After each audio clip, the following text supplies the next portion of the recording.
Para comenzar, podemos recordar que autismo es una condición que está presente desde temprano en el neurodesarrollo y se caracteriza por dificultades en la comunicación social y por intereses restringidos y comportamientos repetitivos. Entonces, si los padres empiezan a ver que hay síntomas que potencialmente preocupantes en esas áreas, que sus hijos no están estableciendo contacto visual o que están jugando de una manera diferente a otros niños en esas tempranas edades, o que tienen intereses demasiado específicos a exclusión de otros intereses y que están impactando su habilidad de relacionarse con otras personas en el entorno. Esos son como banderas rojas, como decimos en inglés, que pueden llevar a la gente a buscar una opinión de un especialista o de uno de sus médicos. Estos síntomas pueden verse, como dijimos, desde muy temprano en el desarrollo y ocasionalmente el diagnóstico puede suceder desde los 18 meses de edad hasta más adelante, aunque muchas veces hay un poco más de tiempo que pasa antes de que la gente reciba uno de estos diagnósticos, bien sea porque los padres no necesariamente saben que esto no es una trayectoria del neurodesarrollo típica o porque hay retrasos en el acceso a los recursos de salud.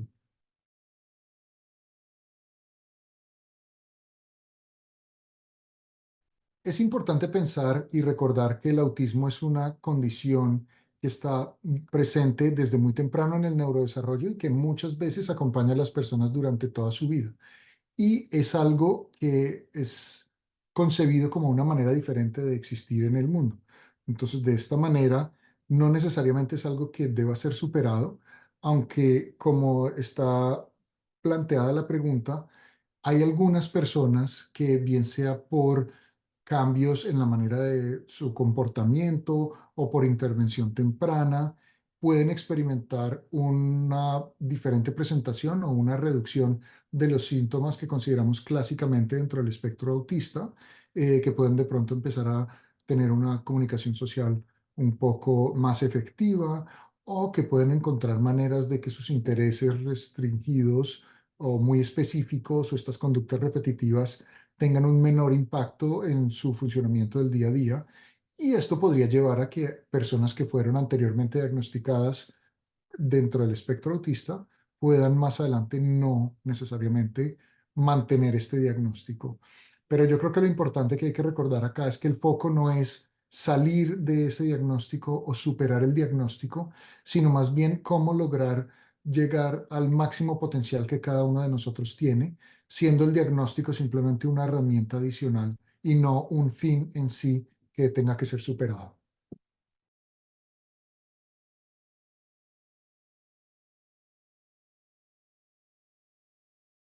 Esta pregunta es muy relevante en cuanto a la habilidad que pueden tener diferentes familias y padres y cuidadores de cómo tratar de identificar la información más adecuada y más apropiada para sus familias. Resulta que hay demasiada cantidad de terapias, de medicamentos, dietas, anuncios en el mundo que dicen que pueden tratar o curar, entre comillas, el autismo y a veces es muy difícil tratar de separar las intervenciones que tienen evidencia robusta soportándolas y las que no.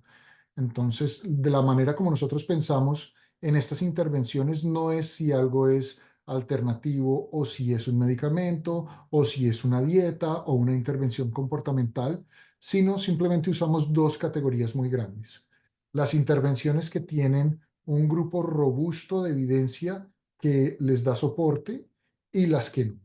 Entonces, cualquier cosa donde haya evidencia robusta es algo que estaría recomendado por la comunidad científica y por los médicos, y las que están dentro del otro espacio no están recomendadas. Entonces, muchas de las intervenciones de evidencia robusta pueden ser comportamentales o de medicamentos, pero no necesariamente. Hay otras cosas que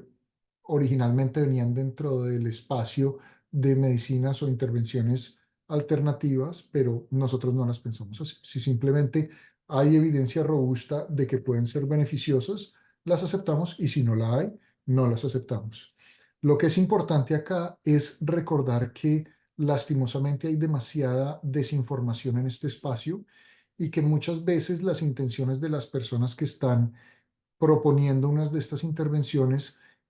pueden no estar alineadas con las intenciones de las familias. Entonces pueden sobreprometer generalmente intervenciones que dicen que van a curar el autismo, cosa que no es nuestro objetivo, o que van a reducir dramáticamente los síntomas de una manera casi milagrosa. Cuando prometen demasiado, eso ya es, de nuevo, como decíamos antes, una bandera roja que debería generar un poco de desconfianza en esas intervenciones y donde la recomendación sería volver a la fuente original y tratar de encontrar qué evidencia científica le está dando soporte a esas recomendaciones. Entonces, de nuevo, la idea acá es ayudar a que las personas sean la mejor versión de sí mismos que puedan ser, no curar el autismo y ser muy cuidadosos en las intervenciones que están siendo propuestas y siempre preguntarnos de dónde viene la evidencia y qué tan robusta es.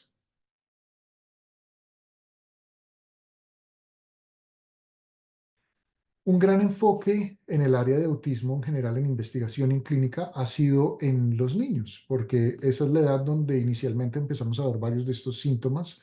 pero hay que recordar que los niños muchas veces y afortunadamente crecen y se vuelven adultos y ese diagnóstico de autismo puede continuar con ellos durante toda la vida. O sea, el hecho de que alguien se convierta en un adulto no quiere decir que mágicamente pierdan ese diagnóstico y varias de las necesidades que tenían antes de ser adultos van a continuar estando presentes y esto hace una etapa compleja de la vida de varias personas cuando pasan de ser niños a ser adultos, porque vienen varios retos como tratar de establecerse como personas independientes, si eso es lo que están las cartas para ellos, y tener que tener su propio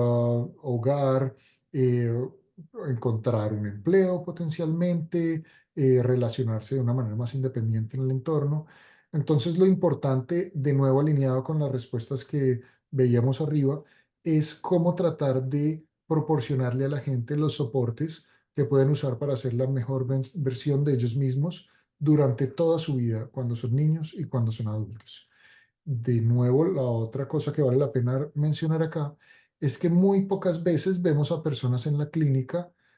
que vienen a vernos solamente por un diagnóstico de autismo. Generalmente vienen a vernos porque tienen autismo y otras condiciones que suceden al mismo tiempo, como depresión, ansiedad, trastorno de atención, hiperactividad, y tenemos intervenciones muy efectivas para todas esas diferentes manifestaciones clínicas y eso nos puede ayudar a que las personas con estos diagnósticos tengan una vida mucho más satisfactoria sin cambiar su identidad como autistas dentro del centro. Entonces, de nuevo, es muy importante recordar que los adultos, al igual que los niños con autismo, deberían tener acceso a los soportes que cada uno necesita para hacer la mejor versión de ellos mismos. Y eso puede ser muy diferente de una persona a la siguiente.